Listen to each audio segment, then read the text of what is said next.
Hello friends, मैं हूं advocate Nitish Banka. आप है मेरे YouTube channel let's speak legal में। दोस्तों, रोज़ मेरे पास जो है मैसेजेस आते हैं और ये मैसेजेस जो है विदेश से आते हैं। कोई नेदरलैंड में है, कोई यूके में है, कोई स्वीडन में है, कोई कनाडा से है। वहाँ से मेरे को रोज़ ऑलमोस्ट रोज़ मैसेजेस आते हैं कि मेरी वाइफ ने इंडिया में जो है 498A का केस कर दिया है, डाउरी हैरेसमेंट का केस कर दिया है, डोमेस्टिक वायलेंस का केस कर दिया है।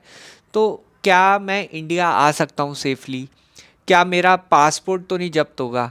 क्या मैं अरेस्ट तो नहीं हो जाऊँगा अगर मैं एयरपोर्ट पे लैंड करूँगा? तो ऐसे सवाल जो है बहुत कॉमन है, जो मेरे को आते हैं, डेली बेसिस पे आते हैं। तो मैंने सोचा एक विस्तार में इस पे एक वीडियो बना दिया जाए, जिसमें मैं आपको इस सिचुएशन में कैसे आप इस सिचुएशन को डील करेंगे वो मैं पूरी तरह आप लोगों को समझा दूँ। तो ये वीडियो मेरे एनआरआई दोस्तों के लिए है जो अभी इंडिया में नहीं रह रहे, बाहर रह रहे हैं, और वाइफ ने जो है इंडिया में हैरेसमेंट के लिए आपके ऊपर केस डाल दिया, आपके ऊपर ज़्यादा से ज़्यादा प्रेशर बने, इसलिए ये डाउरी हैरेसमेंट का केस जो है इंडिया में आपके खिलाफ डाल दिया है। अब ऐसे मामले आपको कैसे जो है कैसे डील करना चाहिए, कैसे इस सिचुएशन को हैंडल करना चाहिए।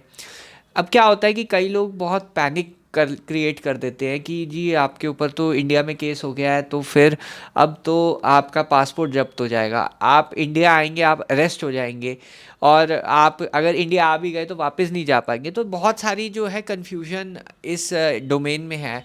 तो मैंने सोचा जो हम प्रैक्टिकली केसेस को डील कर रहे हैं, ऑब्वियसली हर केस टू केस बेसिस पे एडवाइस चेंज होगी।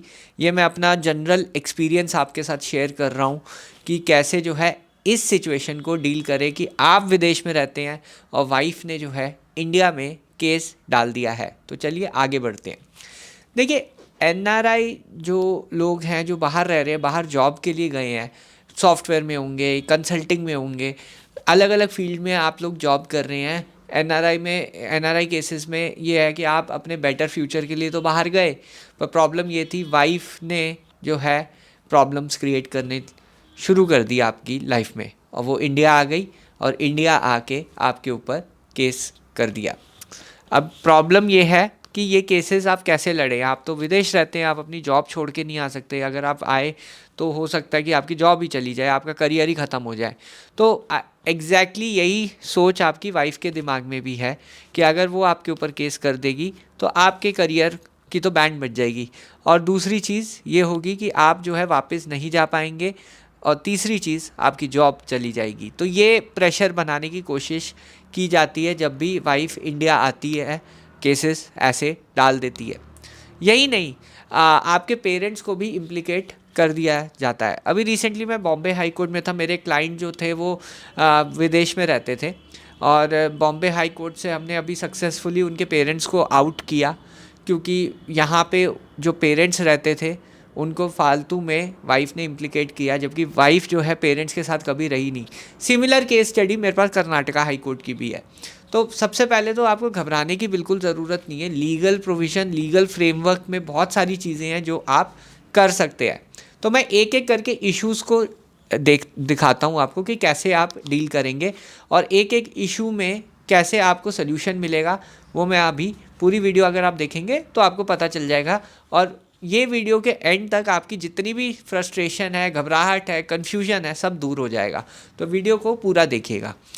दूसरी चीज़ ये है कि अब मैं एक एक इश्यूज़ को जो है लेता हूँ। सबसे पहला मैं इशू ले लेता हूँ इम्पाउंडिंग ऑफ पासपोर्ट का इशू, कि क्या आपका पासपोर्ट ही इम्पाउंड कर लिया जाएगा क्योंकि आपके ऊपर 498A चल रहा है।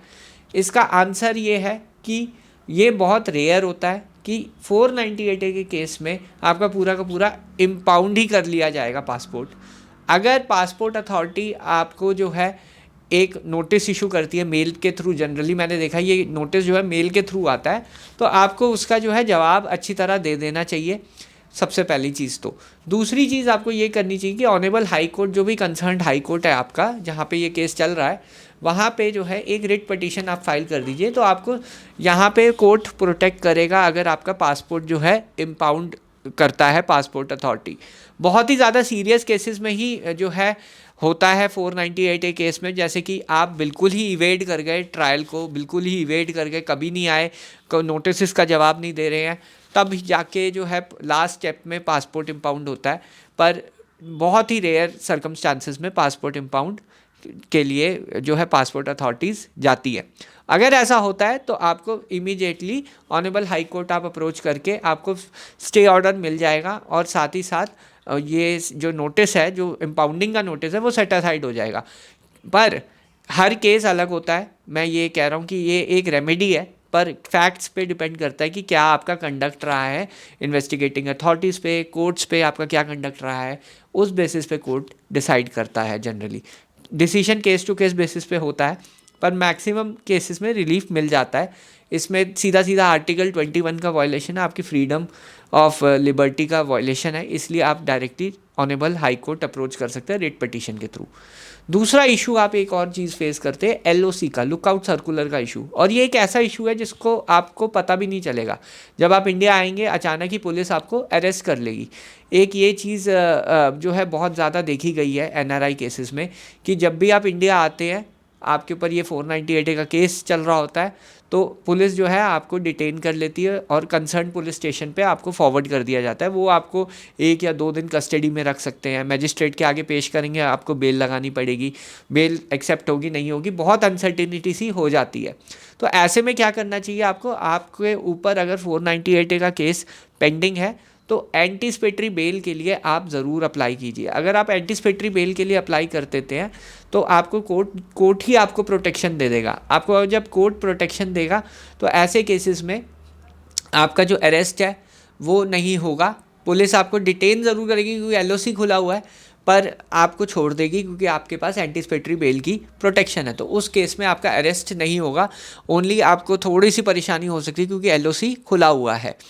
पर प्रॉब्लम क्या आती है, जब भी आप एंटीसिपेटरी बेल के लिए जाते हैं एनआरआई केसेस में, एक प्रॉब्लम ये भी आती है कि कोर्ट आप पे कंडीशंस डाल देता है ट्रैवल की, या फिर पासपोर्ट सरेंडर करने की कंडीशन डाल देता है। ऐसी कंडीशंस जो है मॉडिफाई भी हो सकती हैं हायर कोर्ट्स में। अगर आप इस ऑर्डर को चैलेंज करेंगे या मॉडिफिकेशन की एप्लीकेशन नीचे ही डाल देंगे तो कोर्ट जो है ये कंडीशंस वेव ऑफ कर देता है अगेंस्ट सर्टन बेल बॉन्ड या श्योरिटी के अगेंस्ट जो है ये चीज़ हो जाती है। काफ़ी केसेस में मैंने देखा है कि ये चीज़ आप वेव ऑफ कर सकते हैं जब आप एंटीसिपेटरी बेल अप्लाई करते हैं।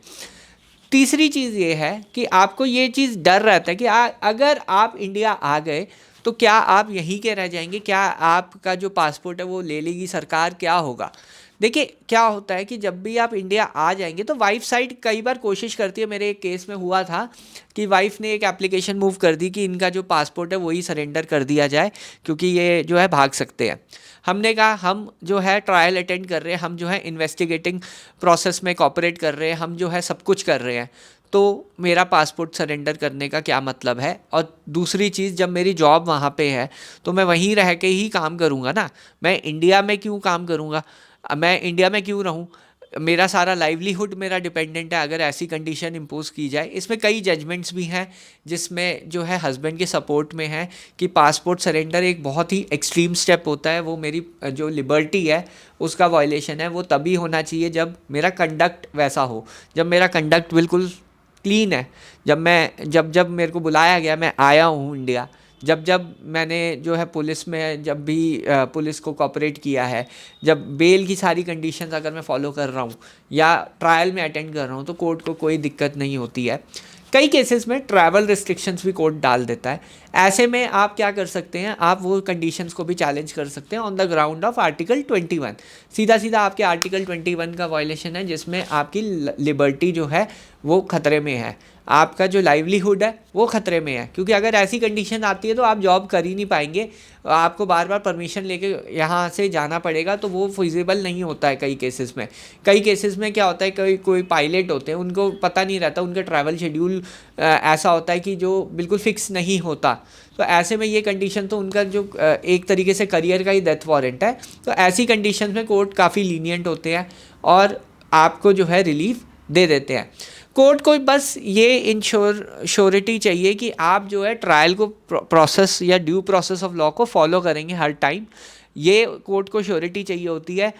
अदरवाइज़ कोई कोर्ट का ये नहीं रहता कि आपका पासपोर्ट ले लेंगे, आपको वापस नहीं जाने देंगे। ये चीज़ें नहीं होती हैं। ये बहुत रेयर केसेस में होता है जब आप बिल्कुल जो है एक तरीके से इवेड ही कर रहे हैं पूरा का पूरा प्रोसेस, आप जो है मान ही नहीं रहे हैं कोर्ट की जो भी डायरेक्शंस हैं, तब होता है ये कि आपका पासपोर्ट इम्पाउंड कर लिया, सीज़ कर लिया, या फिर आपका पासपोर्ट सरेंडर करने के लिए बोल दिया, या आपके ऊपर ट्रैवल रिस्ट्रिक्शंस डाल दी हैं।